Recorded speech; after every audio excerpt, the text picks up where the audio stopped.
은혜가 풍성하신 하나님 아버지, 우리에게 복되고 희망찬 하루를 허락해 주심에 감사합니다. 우리에게 빛으로 오신 주님, 이제 그 빛을 받은 우리 또 하나의 빛이 되어 세상을 밝히기를 소망합니다. 우리도 등대되어 주의 사랑을 비추는 이 시대의 참 제자가 되기를 소원합니다. 말씀으로 교훈하셔서 깨우쳐 주시고 새로운 마음으로 새롭게 세상을 바라보며 주님의 마음을 품고 이웃들에게 다가가게 하여 주시옵소서. 한 몸 이루어 주의 일 감당하는 의동교회 가운데 은혜 주셔서 주의 뜻을 아름답게 펼쳐나가게 하옵소서. 감사드리며 예수님의 이름으로 기도합니다. 아멘. 하나님의 말씀 사도행전 19장입니다. 19장 21절부터 우리 34절까지 읽겠습니다. 19장 21절부터 34절까지 읽겠습니다. 교독하겠습니다. 이 일이 있은 후에 바울이 마게도냐와 아가야를 거쳐 예루살렘에 가기로 작정하여 이르되 내가 거기 갔다가 후에 로마도 보아야 하리라 하고,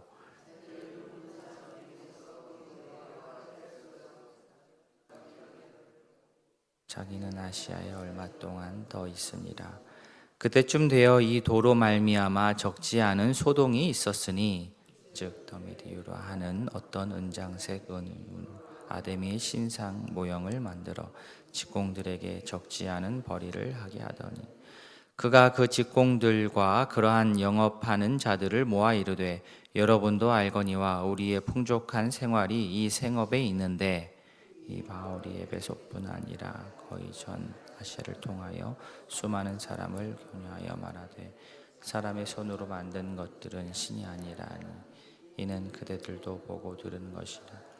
우리의 이 영업이 천하여질 위험이 있을 뿐 아니라 큰 여신 아데미의 신전도 무시당하게 되고 온 아시아와 천하가 위하는 그의 위엄도 떨어질까 하노라 하더라. 듣고 분노가 가득하여 외쳐 이르되 크다 에베소 사람의 아데미여 하니, 온 시내가 소란하여 바울과 같이 다니는 마게도냐 사람 가이오와 아리스다고를 붙들어 일제히 연극장으로 달려 들어가는지라. 백성 가운데로 들어가고자 하나 제자들이 말리고, 또 아시아 관리 중에 바울의 친구된 어떤 이들이 그에게 통지하여 연극장에 들어가지 말라 권하더라.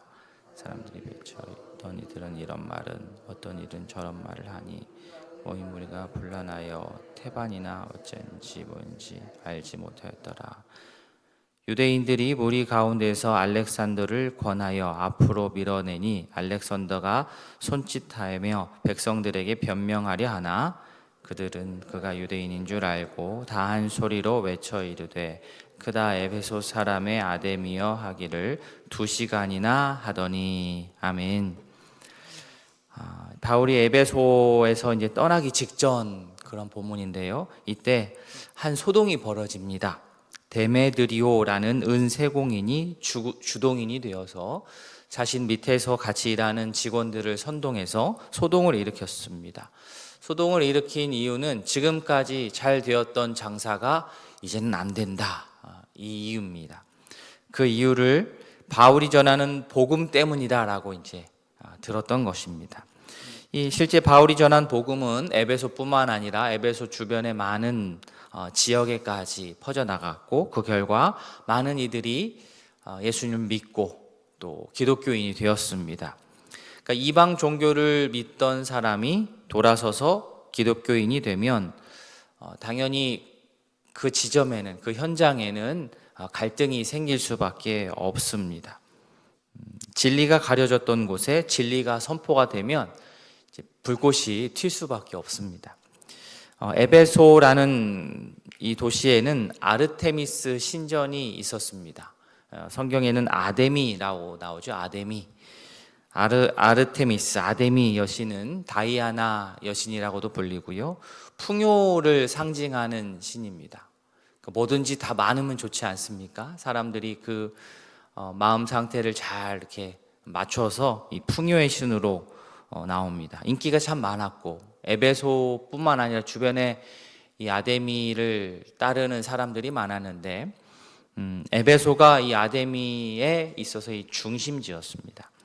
인기가 많다는 것은 그만큼 관련하여서 수요가 많다는 것인데, 실제 당시에 아데미 신상을 본뜬 모형을 이제 은으로 만들어서 파는 사람들이 있었고, 그들이 이제 한 단체를 이루고 있었습니다. 그 단체의 대표격인 사람이 24절에 나오는 데메드리오인 겁니다. 그러니까 사람들이 아데미 신전을 가고 오고 이렇게 하면서 아데미 신상 모형을 많이 구입했던 것으로 보입니다. 그러니까 이 아데미 신상에 만들어서 파는 사람의 입장에서는 되도록 많은 사람이 아데미를 따르고 아데미 신전을 오고 가고 하는 사람이 많을수록 장사가 잘 되는 거죠. 이익입니다. 그런데 언제부턴가 장사가 안 되었기 시작했고, 바로 바울이 복음을 전하기 시작하면서 사람들이 기독교로 개종을 하면서 아데미 신상을 본뜬 모형 매출이 이제 감소하기 시작했습니다. 자기 사업에 차질이 생겼죠. 자기 사업의 위기를 느낀 데메드리오가 이 일을 해결하고자 들고 일어나서 사람들을 선동했습니다. 혼자 바울은 물러가라 이거 혼자 한다고 될 일이 아니고 세력을 모아야 했기 때문에 또 이 선동하는 사람도 머리가 또 좋아야 됩니다. 단순히 경제적인 이익이 침해받았다라는 사실만으로 바울 일행을 잡아넣기가 어렵다는 것을 알고 교묘하게 바울의 이러한 사역을 아데미 신을 향한 어떤 도전과 모욕으로 연결하여서 엮었습니다. 신상을 만들던 직원들이 이 데메드리오가 이런 얘기, 우리가 경제적으로도 지금 손해를 많이 보고 있고 우리가 믿고 따르는 아데미 신에 대한 도전이다. 이게 이제 결부가 되면서 사람들이 이제 일어서기 시작했습니다.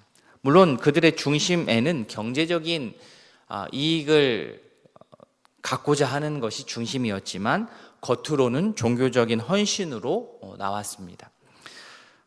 데모 같은 걸 할 때 보면 이제 선동 구호가 참 중요하지 않습니까? 짧으면서도 힘이 있어야 되는데 이들의 구호가 28절 뒷부분에 나옵니다. 이들의 구호는 이겁니다.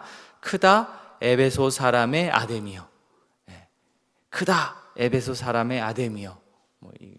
입에도 붙고 기억하기도 쉽고 이렇게 사람들을 선동하기 좋은 그런 문구였습니다. 에베소 사람의 아데미 여신은 위대하다 이 뜻입니다. 이 구호 밑에서 모든 이들이 규합했습니다. 반기독교 세력 그리고 친아데미 세력이 딱 집결을 해서 바울 일행을 공격했습니다. 이들은 바울 일행이었던 가이오 그리고 아리스타고를 붙잡아서 연극장으로 갔습니다.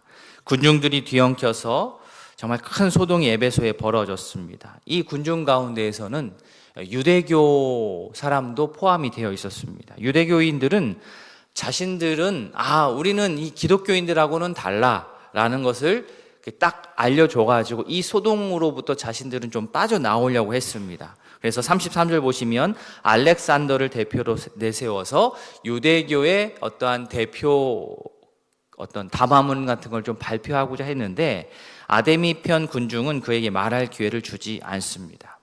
결국 크다 에베소 사람의 아데미여 이 구호가 계속 커졌고 이렇게 군중들은 2시간 동안이나 소리를 질렀습니다. 이때 결국 당시 토착 주민들과 로마 정부 중간자 역할을 감당했던 서기장이 나서서 이 소동을 정리할 수밖에 없었습니다.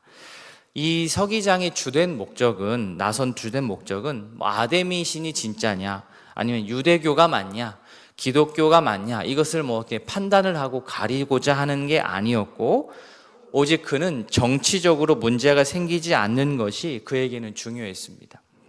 결국 서기장은 정말 가이오와 아리스타고를 고발할 생각이었으면 합법적인 절차를 밟아서 고발하라고 충고하고 무리를 해산시켰습니다. 이렇게 바울 일행을 해치려던 데메드리오의 선동은 싱겁게 끝나는 것으로 오늘 본문이 마쳐집니다.